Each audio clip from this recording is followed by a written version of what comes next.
And he's always there, and I want to just say how much we appreciate Kirk and Garner as Hardware for their support. Not only does he support the Perfect Attendance T-shirts, but he also supplies our Perfect Attendance T-shirt, our banners. So we're going to be presenting our highest yearly and monthly attendance award tonight. So I've asked Kirk if he would come and help us to do those awards. So he graciously said yes, that he would. So we're going to now announce the monthly winner, and I'll ask Martha to open up the. And we are very, very pleased. And I told them we're going to freeze this right here the way it is. If you'll see, Jasper Elementary School 98.4. When we were looking at that, I was like, oh my goodness. So I called down to Jasper Elementary and I said, Carlton, let's run that report again. So we run it again. And then I asked Nikki, let's run it again. So we did it again, and sure enough, that's correct. But if you'll look, I mean, all of our schools, I mean, 97, 96%. I mean, I can't say enough for. So Carlton, or Dr. Wilson, if you'll come forth, and we're going to give you the new. We've kind of revised it a little bit this year. We're going to let Kirk present him with the monthly attendance award. And congratulations. Let's all give him a big, Jasper Elementary, a big round of applause. You need to make sure to go back and applaud all your staff and your students. Absolutely. Absolutely. And, you know, with Ms. Walker a while ago and winning the national award, I just want to say she spent her practical time at Jasper Elementary School learning how to do that. So we're very proud of her. Awesome. Thank you. That is awesome. All right, Carlton, you got to bring it up front here. You got to come to the front and center.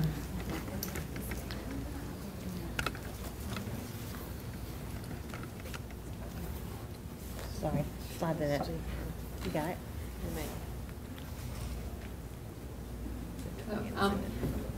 I don't know what Jasper Elementary, but I mean, if you'll look, all of our schools are doing a great job. So I'm saying right now we're going to freeze all those. We're not going to let anybody go any lower. That's right. We're going to stay right there. But of course, Joetta will argue and say, no, no, no, I'm going to get that banner the next time. Joetta is, listen, I'm telling you. She has got to get the banner 1 month this year. I said, look, I've never seen one in real life before. Bless her heart. You know, Mr. Garner also has a daughter who works with us. Yes. Who works with our children every day, and we appreciate the hard work. I've heard many wonderful things about her, so thank you. Thank you for sharing her with us. Yes, ma'am. Thank you. The next award goes to the school that had the highest yearly attendance, and I would like to ask Principal Linda Wallace and Assistant Principal Destiny Shepton, and any of your teachers that are here, staff members, to come forward, please. Last year, 96.35% overall ADA for the highest yearly attendance. So Kirk's going to present you with your highest yearly school banner that you will get to keep and put in your school.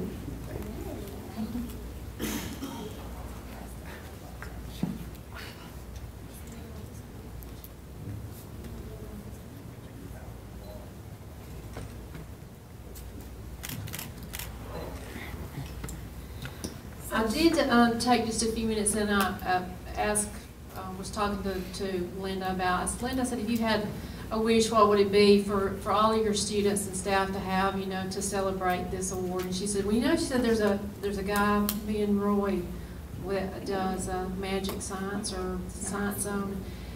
And we had worked, and we thought we had it all worked out for, you know, this to happen, and then earlier today I found out. No, so I had to call Linda and tell her, no, I'm sorry, it's not going to happen.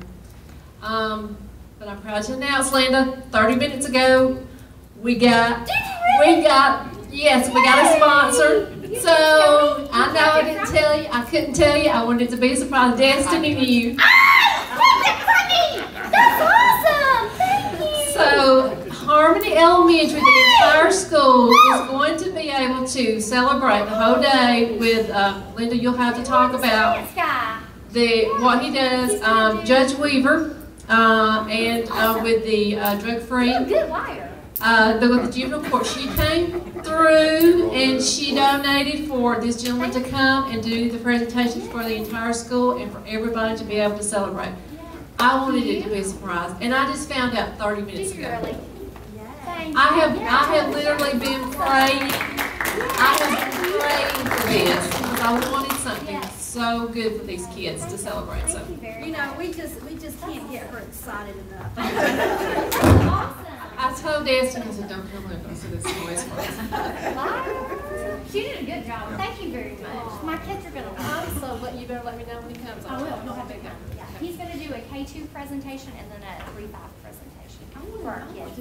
Y'all are all welcome to come. We're gonna do a science presentation. So that's awesome. Thank you. We thought what better way, Destiny had thought of it, for our kids to be rewarded for coming to school with a good That's assembly. a great thing. That will benefit all children. Yes, it will. So, yes, good thing. Awesome. Thanks. That's wonderful. Oh yeah, and by the way, Sneak. I wanted to let you know, you jumped really high to be as old as you are. And by the way, happy birthday. I'm just very happy for the kids. I know they're going to have a great time. That's what it's all about. Do you have any other questions? She's going to get you back. You know that. I'm not worried. And again, I want to say for all the camera people here, thank you, Judge Weaver, for coming through at the last minute, because without her help and support, it would never would have happened. So we thank you. She's a wonderful person. She is. Thank you. Next on the agenda is operations and construction with Mr. Gillen.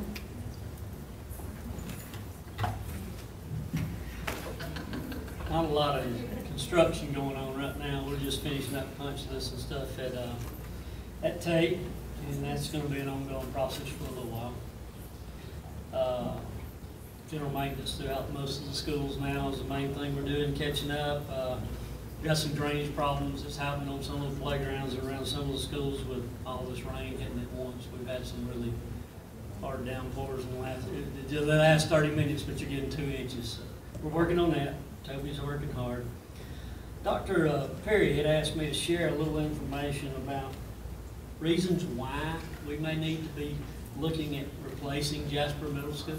Just a few reasons, and I've been doing a little research on the school and looking up some stuff and talking with the state people and what they recommended, what they suggested. We had a facilities team come in this year, review the plan. The school was to the point where it was not really earning any entitlement money because of the age and the work that had been done on it in previous years. It takes years to build some money up after you spend it. They recommended that we phase the school out and look at replacing it. So by doing that, it's jumped us up to earning close to $5 million from the state to put into this project, which is great. Jasper Middle School was built in '58. It has 33 instructional units that we can use. It's basically 102,000 square feet, and it has 12 classrooms that are under 660 square feet. That's small for a middle school. That's a small classroom. Most of the classrooms are under 700 square feet too. It's recommended now that the state will allow you to build one at 660, but they recommend that you go 720 or higher. With all our technology, all the floor space needed for computers and the different things in education and technology, it has really increased the size of the classroom. For example, Pickens County Middle School, it's got 41 IUs now, so it's really a lot bigger. And it has an average of 720 square feet. It has some rooms up to 860 square feet. That's what you have to have in middle school to fit labs, different scenarios with science labs and stuff like that. So you want your average to be around 720 to 740 in a new school. Another reason that the state recommends this is infrastructure is so old. I mean, we're not talking about the roofs and the walls, the windows, which are. We're talking about everything in the ground. And we're talking about electrical, we're talking about plumbing, we're talking about sewer. This is stuff that you don't replace. You dig up, you replace the entire floor, and you put new in. And it's really cost ineffective now. So that's another reason that the state's recommending that we do this. The state hopes when we build a building that we get 50 years out of it. Well done. You got well over 50. It was opened in 1958. So we're in line with what they're recommending, and the only way they're going to give us any money was to phase it out. And we have some tours coming up and several architects coming to present plans and show them to us and let us tour some buildings. And in the next year and a half, we're going to let the board make some decisions, and pick some schools, and us get some cost estimates and prices together. There's a big number flying around, but that's just a number. That has nothing to do with legitimate prices and what this is going to cost. We should be well in range of being able to do this with the monies we have. So, any questions, anything you want me to look for and come up with? But this is the gist of the reason the state is recommending we phase it out and start looking at replacing. You know, we want our children at Jasper Middle to have comparable facilities to those at PCMS and to those at PHS. You know, I truly believe, and there's a lot of research that supports that facilities will make a big difference in instruction. So, you know, I appreciate the team coming in. They not only looked at written plans, they went out and toured and looked at these sites. And these were people who have a tremendous amount of experience in the field that you're in. So, you know, we do want our kids to have facilities that are comparable. We want the best for our children. And when it comes to learning, we want to provide, you know, a safe and healthy and just the right environment for them to function. So, you know, I appreciate the team taking a look at this. I know the board's looking at this closely, and we're going to continue to study it, you know, over the next period of time. So, thank you for. And you're just right. The reviewing safety it. and the health concerns are one of my biggest fears. I mean, there's multiple entrances to those buildings that it's hard to secure a building when you've got that many entrances that are not, you know, maintained as entrances. Have you looked at the population growth pattern? I haven't been privy to that yet. I will. We will look at it. The state looked at it in that plan. Right. That's part of the Yeah, five-year there is in the plan a There's a growth. projection. The state's usually a little behind on those. That's So right. I would rather get with our people and look at that in realistic numbers. And I think Shelley, she's working on that pretty hard now. And we'll get this year's numbers compared to next year's numbers, and we'll get a pattern going to see. And you know, currently right now, JMS has how many? You have how many students? Oh, I think today we were up to 582 or 3. Is that right, Patrick? Is that right? And PCMS, you have around, Ms. Fowler? 475. Okay. You just don't want to open one that's full to the brim already. No. Yeah. no. We have over 200 seventh grade alone. I think it's 203 or 575 to 469. When I met with the teachers, I guess now, you know, it's been over a year ago, one of the first things they said to me was, please look at our classroom conditions. Because, you know, so many of the learning opportunities this day and time requires that square footage for students to be able to move out and be able to form groups and to be able to do the kinds of activities that classrooms now demand. And They're so small. this was a request from a group of teachers too, for us to take a look at this. And I know it makes a difference, so. Those classrooms they're really small for an elementary, honestly, nowadays. And the layout's just not best for what we're trying to do with the students now.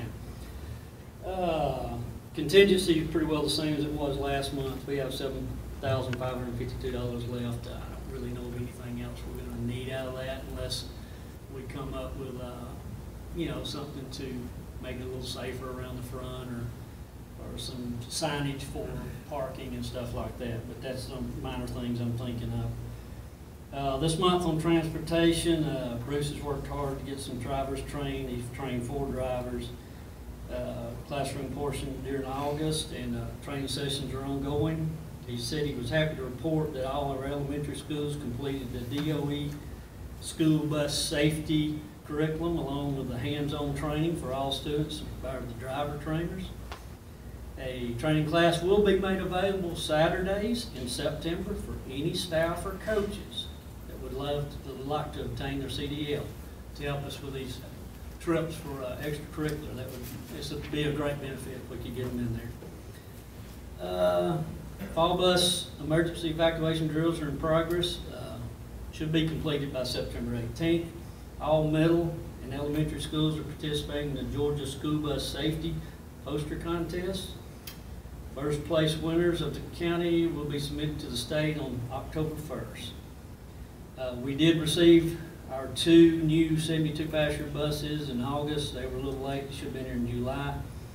We hopefully are expecting delivery of more of the 4 other 72-passenger buses and the 2 special ed lift buses during the week of September, last week of September. Bruce has got you an update on the stop arm camera, so I won't get on to that with you. I'll let him talk to you about that. Security, we had Pickens High School had 2 arrests for marijuana, one battery, 1 disorderly conduct, and Pickens Middle School had 1 arrest for marijuana.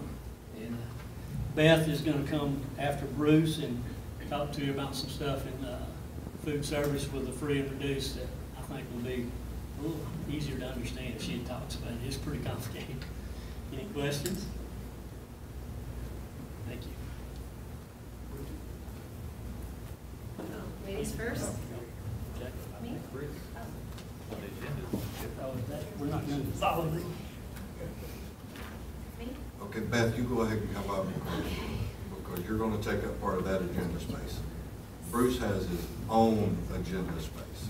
Oh, he does? Okay. Well, I'm on his space right now. Yes. Good evening, everybody. So, do you have the report that I gave him initially on the free and reduced numbers from last week? Do you have those numbers? No. Did they ever get those numbers? Okay, my bad. All right, what I had explained to Stacy was that this was done last Wednesday, and our as of last Wednesday, we had processed 1,600 applications, and of those, we had 2,066 students that were eligible for free, 458 students eligible for reduced, and as of last Wednesday, we still had 418 students that were on temporary benefits. And temporary benefits are what they were last year, and they have a grace period the first 30 days of the school year. Well, that grace period ends Monday, next Monday. Okay, so that's the last day, midnight. It switches to denied or full paid if we don't receive a new application. So I ran the numbers again this evening right before I came over here, and we are up to processing 1,684 applications, so some more have come in. However, we still have 339 students on temporary status. We have sent letters home. We are also sending them to the schools and handing them to the kids to take home as well, just reminding the parents, because typically what happens is Monday comes and goes, and then on Tuesday the kids have to start charging, and that's when the parents start to realize, oh, okay, I need to fill out another application. So we're trying, and hopefully we'll get most of these kids on board. So as far as free and reduced percentages, counting the temporaries, we're at about 56.7% free and reduced. But if those 339 students that I mentioned that are eligible now, if they don't reapply, they'll come off, and that'll bring us down to about 50%. So don't get too excited with 56 yet. So we'll have to see. Beth, is that retroactive? Say a parent does forget in a couple of days after they've charged, do they have to pay that charge, or will it be retroactive going back to free? We can't do anything until we receive the application, and we date stamp every application as soon as we get it in our office, and then we have 10 days to actually process it, but we're processing them, pretty much as soon as we get them. And Monday, what I'm going to do is any applications that are turned in Monday, I'm gonna go grab them from all the schools and we'll stay late and process everything